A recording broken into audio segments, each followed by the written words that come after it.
ครับวันนี้ผมจะพามาดูรถคันนี้นะครับลูกค้าบอกว่าขับไปอยู่ดีมันสั่นนะครับแล้วก็วิ่งไม่ไปนะครับเดี๋ยวผมจะพามาดูชุดข้างนะครับทุกคนอาจจะตัวนี้เป็นคิกนะครับทุกคนคิกไอ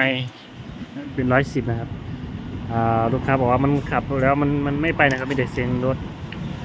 เดี๋ยวให้ทุกคนดูเน้นก็แจกนะครับแล้วก็สายพานขาดเป็นแบบนี้เลยนะครับทุกคน